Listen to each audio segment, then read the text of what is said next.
मंच पर बैठे पार्टी के सभी नेतागण, सबसे पहले मैं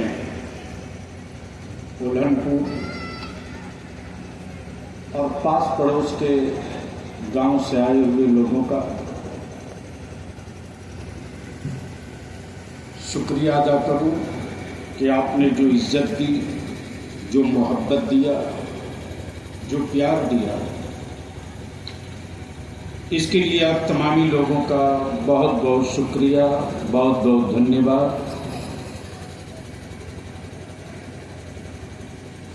मुझसे पहले भाई अफजल अब्बास साहब, भाई मुर्तजा अली कैसर साहब, भाई रणविजय जी, मोहतरमा शकीला खातून और सारे साथियों ने अपनी बात की। प्रिंट और इलेक्ट्रॉनिक मीडिया के सभी साथी मौजूद हैं। उल्हनपुर हो, मढ़ौरा हो, पटेरा हो, हमें नहीं लगता है कि कोई गांव बचा होगा जहां आपका बलियाबी आया नहीं हो।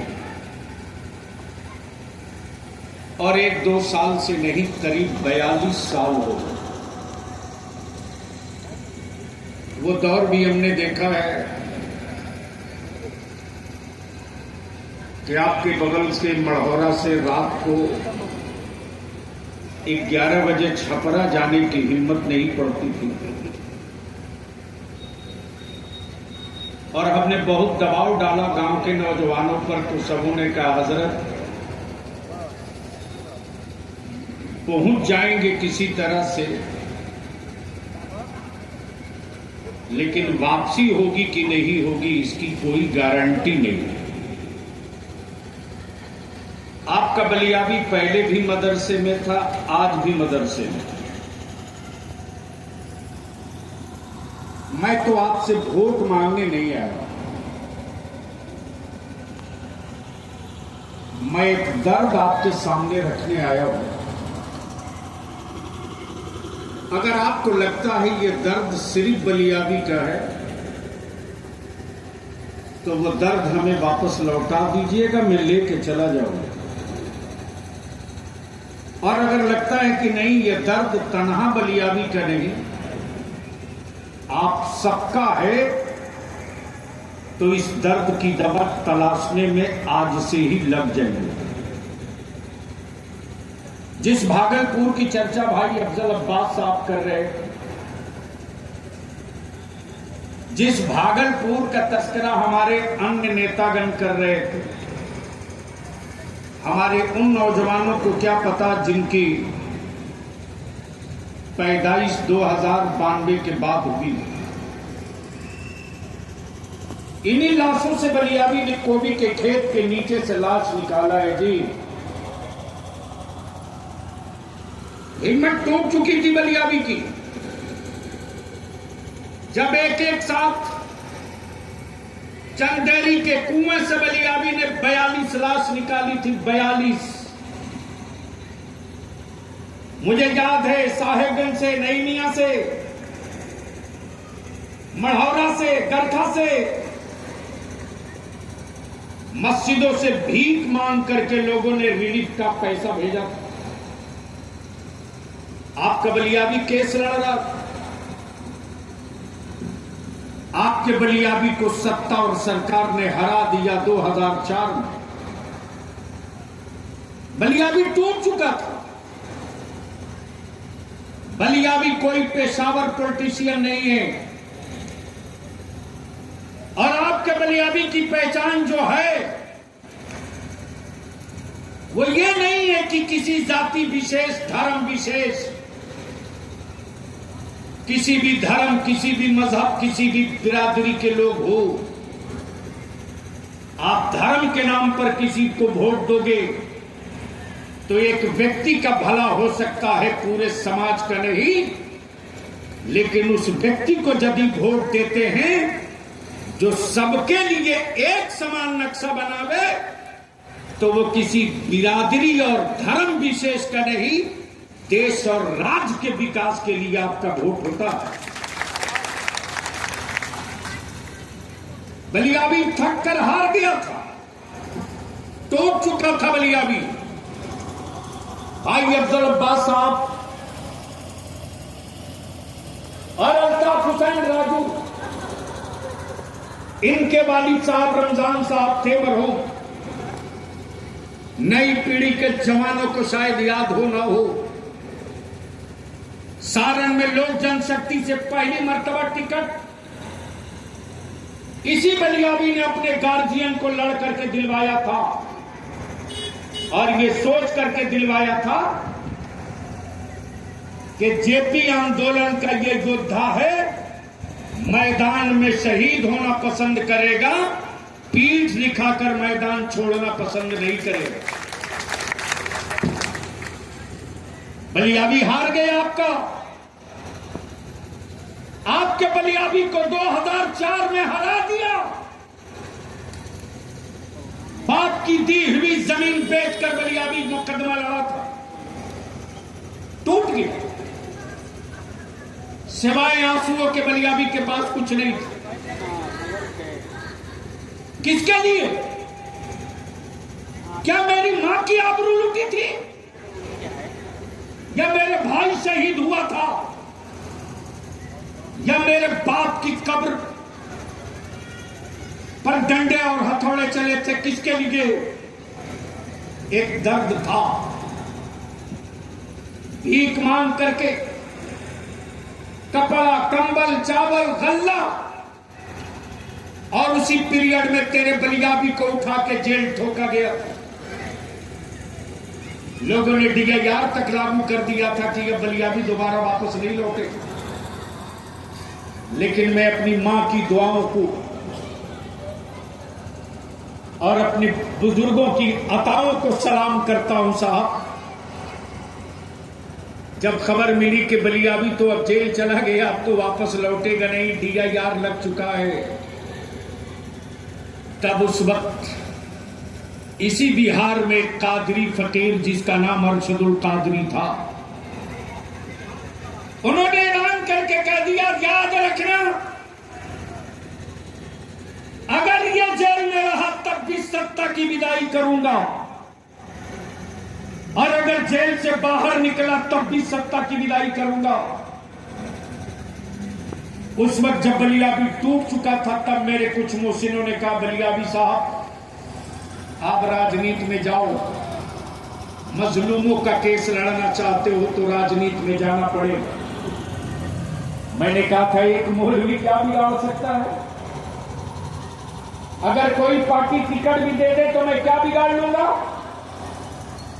इसलिए कि आदमी से लड़ना आसान है, सत्ता से लड़ना आसान नहीं है। सिस्टम उनके पास है। मुझे याद है कि मैं उस वक्त आया था मोहतरम जनाब मरहूम रमजान साहब के इलेक्शन कैंपेन में। उस वक्त मैंने जब बात रखी थी तो लोगों की आंखें डबडबा गई। हम वोट मांगने नहीं, हम तो मुसलमानों से पूछने आए हैं, आखिर भीख का कटोरा लेकर कब तक घूमोगे? आप बताओ ना, कौन सी जात और बिरादरी है जिसने 2020 में अल्ताफ हुसैन राजू को वोट नहीं किया? कुर्मी ने, कोयरी ने, बिहार बीन ने, मलाह ने, ब्राह्मण ने, ठाकुर ने, राजपूत ने नफरत नहीं की, मोहब्बत की, और आपकी औलाद को कांधा लगाया ऊपर उठाने के लिए। लेकिन खुदा जाने किस जिन्नात के चक्कर में आप पड़ गए कि अपनी औलाद के पैरों से नहीं, ऊपर से कत्ल करने का मंसूबा बनाया। हम तो ये पूछने आए हैं, जुर्म बताओ। अगर तेरी औलादों के लिए लड़ना जुर्म है तो आज से छोड़ दूंगा। अगर आपकी औलादों के लिए संघर्ष करना जुर्म है तो भी छोड़ दूंगा। बलियाबी को राजनीति से कोई ज्यादा दिलचस्पी नहीं है। खोल लो वो तो, खोल लो इंस्टाग्राम, हिंदुस्तान का हर शहर आपके बलियाबी का इंतजार करता है। एमपी और एमएलए की हैसियत से नहीं, वो इंतजार करता है कि एक सच्ची बात बोलने वाला कोई मदरसे की चटाई पर बैठने वाला हर वक्त बोलते रहता। लेकिन क्या हुआ? क्या हुआ? मैं पिछली तारीख में नहीं दे जाना चाहता, सिर्फ एक बात बोलूं। जब 2004 में इसी सोनपुर के मेला में सोने का मुकुट किसको पहनाया? बलियाबी यहां से चुनौती देकर उल्हनपुर से कह रहा, आरजेडी के नेताओं, अगर तुम में दम है तो लगा दो स्टेज और बलियाबी से बहस कर लो। अगर तुम मुझे पटक दोगे मैं राजनीति छोड़ दूंगा, और अगर हम तुझको पटक दें तो तुम वोट मांगना मुसलमानों से छोड़। आओ। नहीं आएंगे, मैं जानता हूं वो नहीं आएंगे, कतई नहीं आएंगे।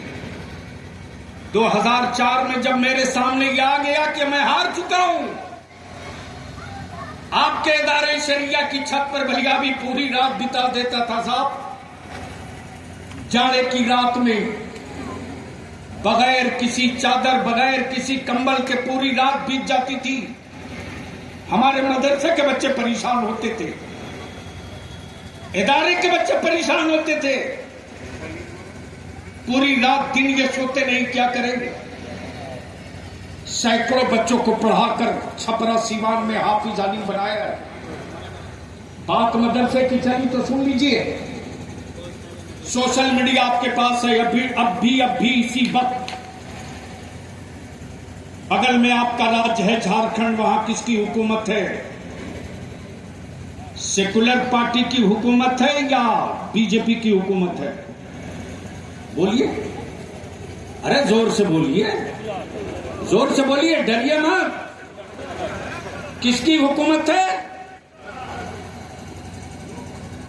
3 दिन पहले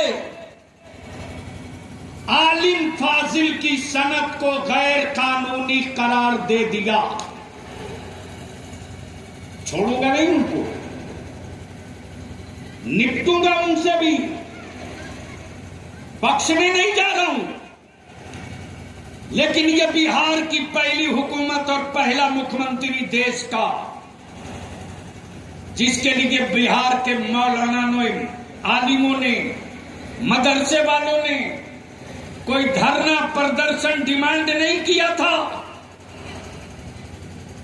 बल्कि बिहार के मुख्यमंत्री ने अपने मन से, अपनी तबीयत से स्कूल और कॉलेज के सर्टिफिकेट के बराबर बिहार मदरसा एजुकेशन बोर्ड के वस्तानिया, फौकानिया, मौलवी, आलिम, फाजिल की सनद को बराबर इक्वल कर दिया, जिसकी बुनियाद पर आज आपके बेटे स्कूलों में, कॉलेजों में टीचर बन रहे हैं। ये जुर्म है? अरे बोलिए ना, जोर से बोलिए ना, जोर से बोलिए ना, ये जुर्म है। फिर किस बात की सजा दी है? किस बात की सजा दी है? आपने अल्ताफ हुसैन राजू को नहीं हराया जी, नीतीश कुमार को नहीं हराया। आप गलतफहमी में हो, नीतीश कुमार हार गए। हार गए होते तो मुख्यमंत्री नहीं होते। अल्ताफ हुसैन राजू नहीं, आप हारे। नीतीश कुमार नहीं, आप हारे। मैं याद दिलाने के लिए आया हूं, हारे हुए लश्कर की वकालत हर कोई नहीं करता। लेकिन आज भी नीतीश कुमार ने एक मौका दिया है कि जाइए, जाकर के पूछ लीजिए पूरे सारण कमिश्नरी के। और मैं तो आज 40वां विधानसभा है, 40वां। हम तो पूछ रहे मुसलमानों से, नीतीश कुमार का एक कसूर बता दो। 2020 में आपने कमजोर किया, कमजोर। वरना बिहार की तारीख में एक साथ राज्यसभा 4 मुसलमान कभी लालू जी ने दिया क्या? अरे बोलिए ना, जोर से बोलिए, डरिए मां। कभी दिया? अरे उससे क्या मतलब यार, बिना वजह हाईलाइट करते हो लोग उसको। बलियाबी साहब आपके, अली अनवर अंसारी साहब 2 टर्म रहे, कहकशा परवीन 6 साल रही, डॉक्टर एजाज अली राज्यसभा रहे, साबिर अली राज्यसभा रहे। व्यक्ति बड़ा नहीं है, समाज बड़ा है, क्षेत्र बड़ा नहीं है, विकास बड़ा है। लेकिन 2020 में जिसको देखिए वही नौजवान लैपटॉप लेकर के मुसलमानों को डराने निकल गया। अभी वक्फ बोर्ड लेकर के निकला हुआ डराने के लिए। बोलिए सही है कि गलत? अरे बोलिए ना, सही है कि गलत है? क्या कहता है, मस्जिद छीन लेगा, मदरसा छीन लेगा, कब्रिस्तान छीन लेगा। अरे पढ़ा करो भैया। हम तो सैल्यूट करते हैं नीतीश कुमार जी की हिम्मत को। 2018 में कब आपका बलियाबी एमपी नहीं एमएलए कम था तो मुख्यमंत्री ने कहा मेरे साथ एमएलसी रहिए। मैं था भाई अफजल अब्बास साहब उन दिनों जनता दल यू के अल्पसंख्यक प्रकोष्ठ के राष्ट्रीय अध्यक्ष थे। हम काय को बनवाने गए?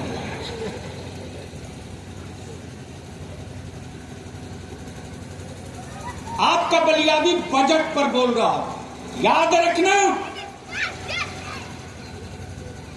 हिस्सा हर कौम का मोहल्ले में नहीं बंटता, विधानसभा और पार्लियामेंट में बंटता है। और जिस कौम का हिस्सा लेने वाला व्यक्ति ना हो उस कौम के दरवाजे कभी हिस्सा नहीं पहुंचता, इसलिए कि मुकदमा वही हारता है जिसका वकील कमजोर होता है। वो व्यक्ति कभी नहीं मुकदमा हार सकता जिसका वकील मजबूत हो। लेकिन आप हमको बता दीजिए, 2020 में मुसलमानों आपने बलियाबी की कमर तोड़ी है। अरे मेरी कमर तोड़ दिया होता तो मेरा काम चल जाता यार। हमारी आने वाली पीढ़ी की कमर तोड़ी। 2018 में आपका बलियाबी बिहार विधान परिषद में बजट पर तकरीर कर रहा था और उसी बजट पर मैंने कहा माननीय मुख्यमंत्री महोदय, आपने सबके लिए काम किया, आपने सबके लिए काम किया।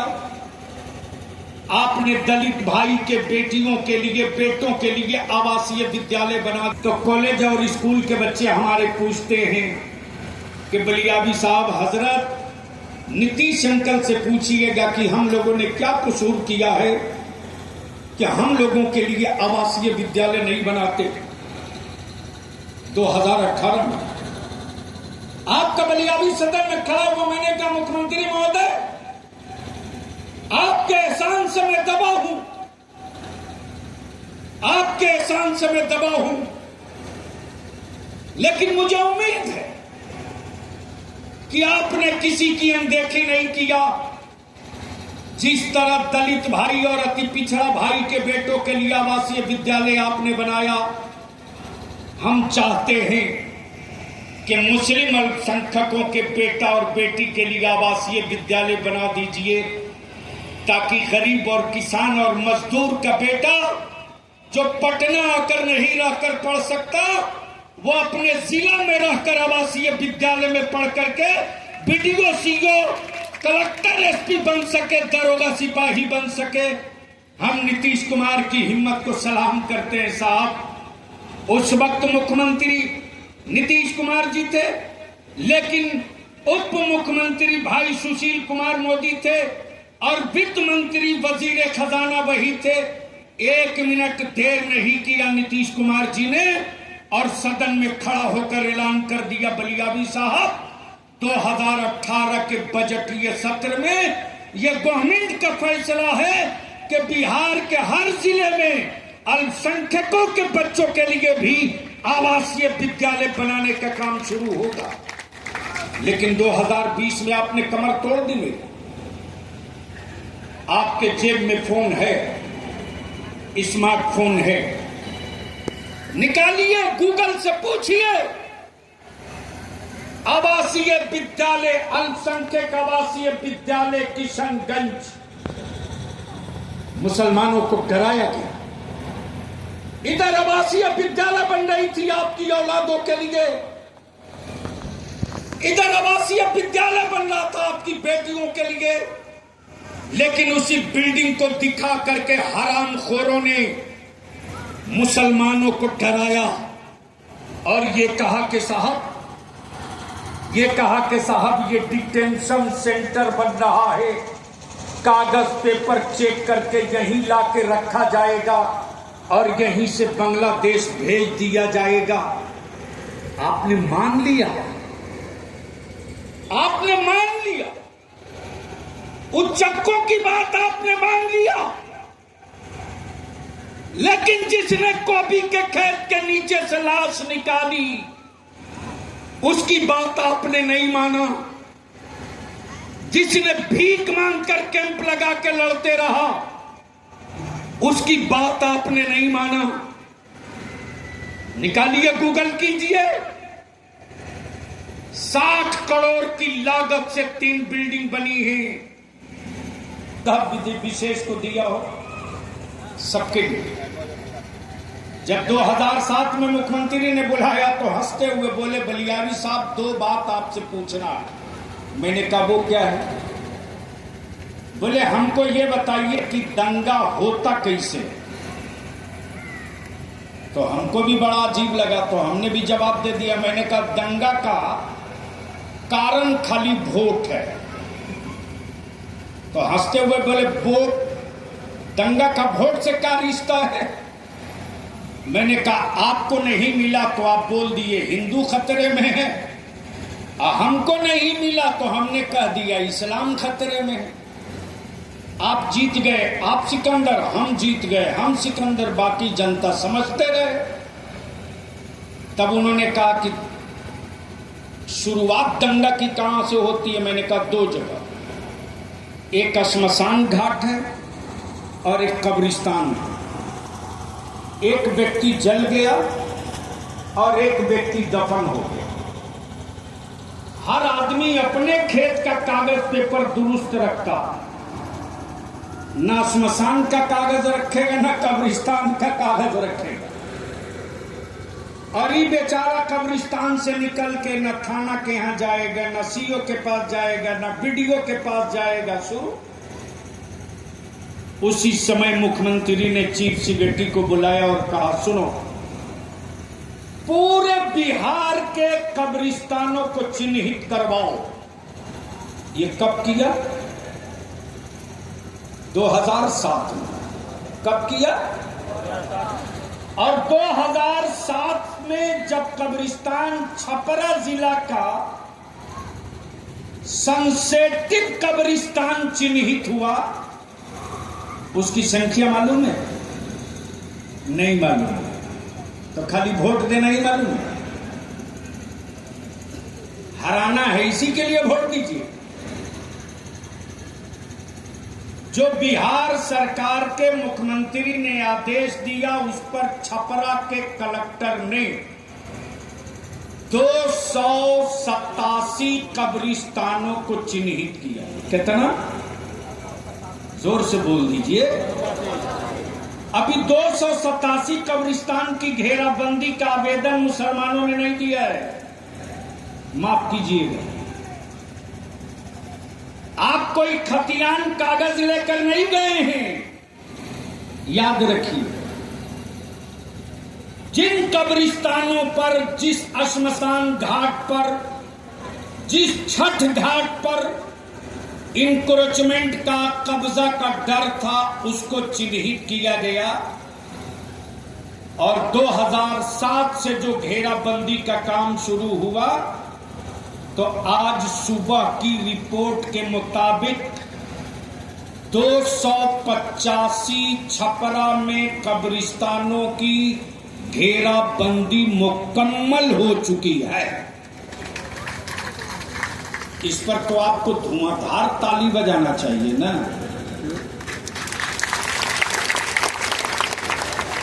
यानी बाप मेरा दफन हो, फिक्र नीतीश कुमार को हो, कब्र मेरे अब्बा की हो, फिक्र नीतीश कुमार की हो, उसके बाद भी कोई एक प्लास्टिक का सांप फेंक दे तो डरते रहिए। तो हम तो यही पूछने आए हैं, चूंकि जब हम जा रहे हैं आजकल, ये 40वां विधानसभा हो गया और कल आज रात विराट पूर्णिया पहुंचेंगे, तो कल दिन में 3 विधानसभा टच करेंगे, धमदाहा, रुपौली और कसबा। रात को 11 बजे तक, सुबह सवेरे 7 बजे से लेकर रात को 11 बजे, और रात को 11 बजे एक मदरसे की दस्तारबंदी में जाकर बच्चे को पगड़ी बांधेंगे। बहुत खुशी हुई कि अल्ताफ बाबू का बेटा भी आज हाफिज हो गया, और बहुत खुशी हुई कि चलो अल्ताफ चाहे हमारे साथ कहीं जाए ना जाए, इनका बेटा तो हमारे साथ जइबे न करेगा जी। अल्लाह ताला हिफाजत फरमाए। हम आखिरी बात कहें, जब हम जाते हैं घूम फिर करके, तो प्रोटोकॉल के हिसाब से मेरे प्रोग्राम की एक कॉपी सीएम के पास भी जाती है। उनको भी मालूम है कि आज मैं ओल्हनपुर के इस्लामिया स्कूल के मैदान में हूँ, और जब मैं लौट के जाता हूँ तो खुदे मुझसे पूछते हैं कि गए थे आप, मुसलमानों से बात किए आप, आखिर हमारा क्या कसूर है कि इतना करने के बाद भी मुसलमान मेरे साथ खुल के क्यों नहीं आता। 11 टिकट मुसलमान को दिया साहब, और 11 हार गया, और महेश और रमेश ने नहीं हराया, आपने हराया। पड़ोस का बेटा लेकर अब्बा कहलाना बंद कीजिए। अपने कमजोर औलादों के पैरों में मुत्तहिद होकर तेल मालिश कर दीजिए। कुछ भी रहेगा, लंगड़ा सही, आपका अपना रहेगा। भाड़े की औलाद लेकर ढोना बंद कीजिए। कब तक आप ही जिस पार्टी के प्रेम में लेके लालटेन घूम रहे हैं, उसी पार्टी का सिंबल लेकर के जब मुसलमान का बेटा जाता है तो उस बिरादरी का वोट आपको मिलता है क्या? अरे बोलिए ना, जोर से बोलिए, मिलता है? जोर से बोलिए, मिलता है? तो क्या आप इतने मजबूर हो गए हो?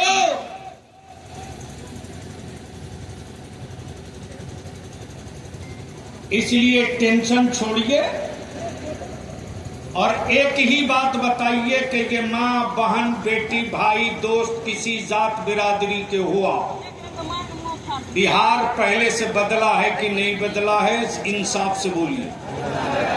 कितने लोगों को लगता है बिहार बदल गया? उठाइए ना हथवा, तब ना बुझाएगा। स्टेज वालों को दिखता है बदला है हो? उठाए रखिए इतना जल्दी सिलेंडर, उठाए रखिए ना दोनों हाथ मुट्ठी बांध के।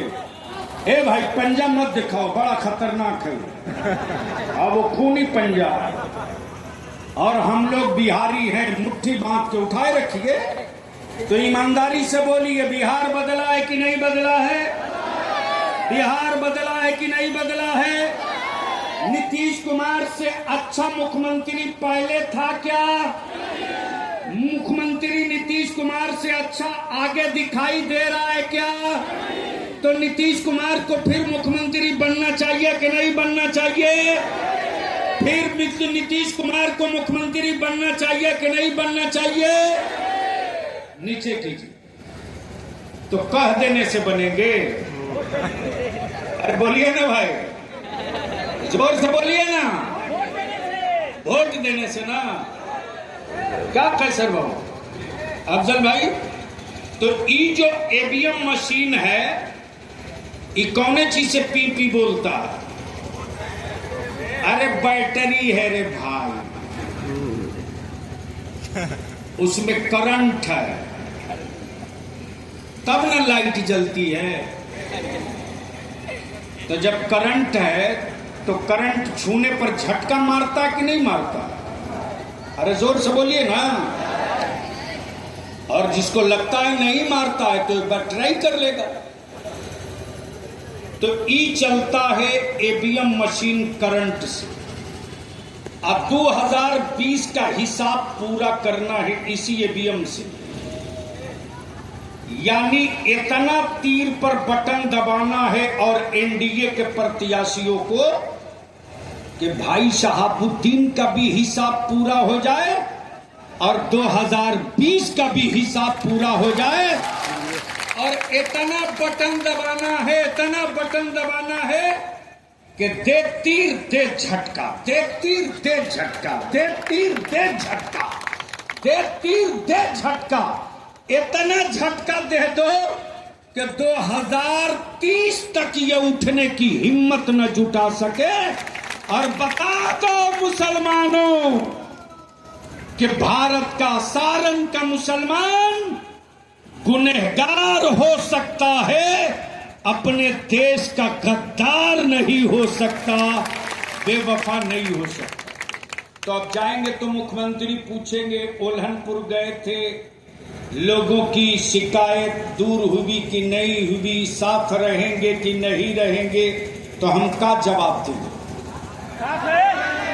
अरे जोर से बोलिए ना, क्या बोलेंगे हम? साथ रहिएगा तो खड़ा हो जाइए सब लोग, खड़ा हो। ये बाबू आ जाओ आगे, कौनों लोग के फोटो आ जाओ, आवा है ने छूट के का रहे के बाद, जब रहे के बाद साथ है तब एकदम क्लियर क्लियर होनियो लोगो। बाबा आ जाइए सबे है नहीं, आगवा बढ़ जाइए, आ जाइए सब लोग लाइन में लग जाइए। हाँ, एक जगह ढेर आदमी मत जमा होइएगा भाई, हाँ नहीं तो कुटुंब करेगा। हाँ, दोनों हाथ मुट्ठी बांधिए, दोनों हाथ मुट्ठी बांधिए और क्लियर बोलिए, क्या नीतीश कुमार जी से आपकी नाराजगी है या खत्म हो गई? नीतीश कुमार के साथ रहेंगे कि नहीं रहेंगे? नीतीश कुमार जी के साथ रहेंगे कि नहीं रहेंगे? अंतिम बात सिर्फ यही नहीं, हर सीट पर अपने रिश्तेदारों को, दोस्तों को, समझी हो तो उसको, सबको व्हाट्सएप, फेसबुक, ट्विटर, इंस्टाग्राम पर सब लोग लिख के मैसेज कीजिए कि 2025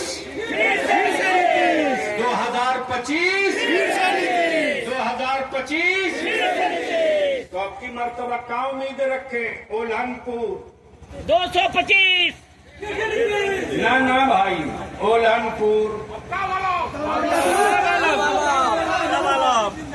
इतना धीरे बोलो।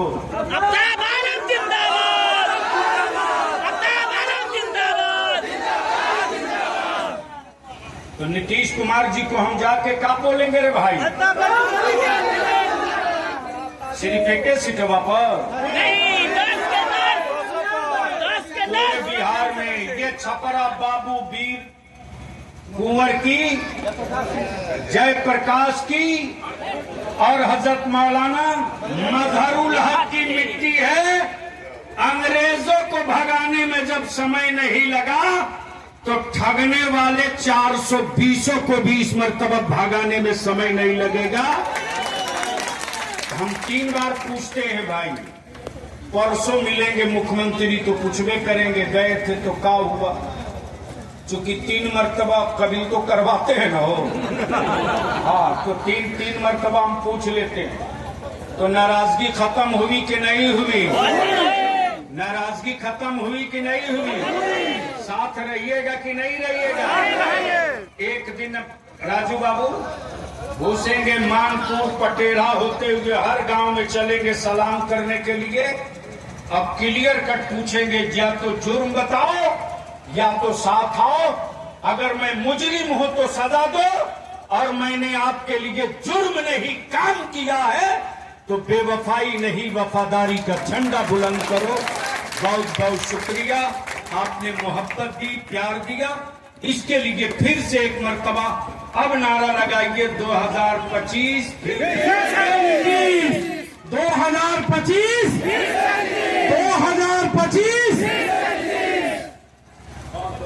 बहुत बहुत शुक्रिया। अब 255 लोग आज पार्टी में ज्वाइन कर रहे हैं। सभी लोगों का सदस्यता रसीद कट गया है। मैं चाहूंगा कि सभी लोग आए।